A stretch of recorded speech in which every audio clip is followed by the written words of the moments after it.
Hello বন্ধুরা, চলে এসেছি নতুন একটি ভিডিও নিয়ে। আশা করছি তোমরা সবাই ভালো আছো, আমি ভীষণ ভালো আছি। তো আজকের টপিক হচ্ছে after delivery low back pain. ঠিক আছে, তো লো ব্যাক পেনটা প্রথমে আমি বলে রাখি যে আমি ইউটিউবে ভিডিও ছাড়া আমি আর কি কি করি। তো আমি ইউটিউবে ভিডিও ছাড়া আরো আমার হাজবেন্ডের একটা ফিজিওথেরাপি সেন্টার আছে, প্লাস আমার হাজবেন্ড ফিজিওথেরাপিস্ট একজন। তো সেই সেন্টারে আমি হেল্পিং হ্যান্ড হিসেবে তাকে সাহায্য করি। আর সেই ভিত্তিতে বলতে পারি, কারণ অনেক রকম পেশেন্ট আমাদের ক্লিনিকে আসে, আর প্লাস এরকম টাইপের পেশেন্টও আসে যে ডাক্তারবাবু এসে কমপ্লেন করে, ডাক্তারবাবু আমার অ্যানাস্থেসিয়া করার পরে এরকম লো ব্যাক পেনটা খুব বেড়ে গেছে। তো এইটার ক্ষেত্রে কিন্তু আমি সবসময় বলবো, বা আমরাও বলে থাকি, বা অন্যান্য ডাক্তারও বলে থাকে যে এটা কিন্তু অ্যানাস্থেসিয়ার জন্য হয় না। যেহেতু একটা মেয়ে বা একটা মহিলা 9 মাস ধরে একটা বেবিকে ক্যারি করে, সেহেতু তাদের কিন্তু স্পাইনটা হালকা কার্ভ হয়ে যায়, বেঁকে যায়, মানে ভেতর দিকে বেঁকে যায়। তো সেই ক্ষেত্রে কিন্তু লো ব্যাক পেনটা হওয়াটা ভীষণই কমন ব্যাপার। তো সেক্ষেত্রে কিন্তু তোমরা বা আপনারা কিগল এক্সারসাইজ আর স্পাইনাল এক্সটেনশন, মানে এক্সটেনশন জাতীয় যেসব এক্সারসাইজ রয়েছে সেগুলো কিন্তু করতে পারো, তাহলে কিন্তু এই ব্যাক পেনটা থেকে রিলিফ পাওয়া যায়। তো আর যদি চাও যে আমি তোমাদেরকে দেখাই, তাহলে কিন্তু অবশ্যই কমেন্ট করে জানিও।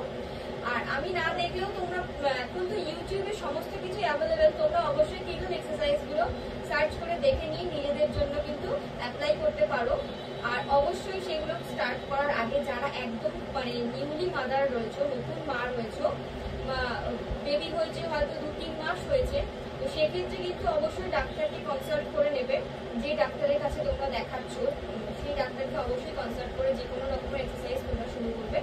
তো এটা কিন্তু একমাত্র এক্সারসাইজ করেই করবে, আর এটা কিন্তু দিনের দিনই কমে যাওয়ার জিনিস নয়। যেহেতু ঘটনাটা 9 মাস ধরে ঘটেছে, সেক্ষেত্রে কিন্তু এটা দিনের দিনই ঘটবে না, দিনের দিনই ব্যথাটা কমবে না। এটা রেগুলার বেসিসে করতে কিন্তু তোমরা দেখবে একটা সময়ের পরে, মানে 1 মাস ধরে করলে কন্টিনিউ, তারপরে দেখবে ব্যাক পেন থেকে কিন্তু তোমরা অনেকটা রিলিফ পেয়েছো।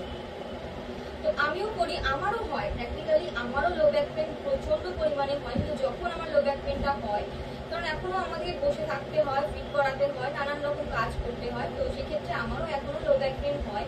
তো সেক্ষেত্রে কিন্তু এক্সারসাইজটা যখন করে নিই তখন কিন্তু মানে খুব আরাম লাগে, পিঠটা মানে অনেকটা রিল্যাক্সে থাকি। তো তোমরাও কিন্তু অবশ্যই এটা অ্যাপ্লাই করতে পারো। অবশ্যই নিজেদের ডাক্তার বা কাছাকাছি যদি কোনো ফিজিওথেরাপিস্ট থাকে তাকে অবশ্যই দেখিয়ে কি ব্যায়াম তোমাদের জন্য অ্যাপ্রুভাল হবে সেই হিসেবে কিন্তু তোমরা তোমাদের এক্সারসাইজটা শুরু করতে পারো। তো আজকের এই ছিল টিপস, যে ছোট্ট সিস্টার কারণে কিন্তু হয় না ব্যথাটা কিন্তু দীর্ঘদিন 9 মাস ধরে বেবিটা ক্যারি করার ফলে হয়, যেহেতু স্পাইনটা বেঁকে যায় সেই কারণেই হয়। তো তোমাদের যদি আর কোনো রকম কোনো ডাউট থেকে থাকে তাহলে অবশ্যই আমাকে কমেন্ট করে জানিও। আমি অবশ্যই তোমাদেরকে ভিডিওর মাধ্যমে হোক, কমেন্টের মাধ্যমে হোক রিপ্লাই দেওয়ার চেষ্টা করবো। তো চলো আজকের ভিডিও এখানেই, দেখা হচ্ছে পরের একটি ভিডিওতে। টাটা।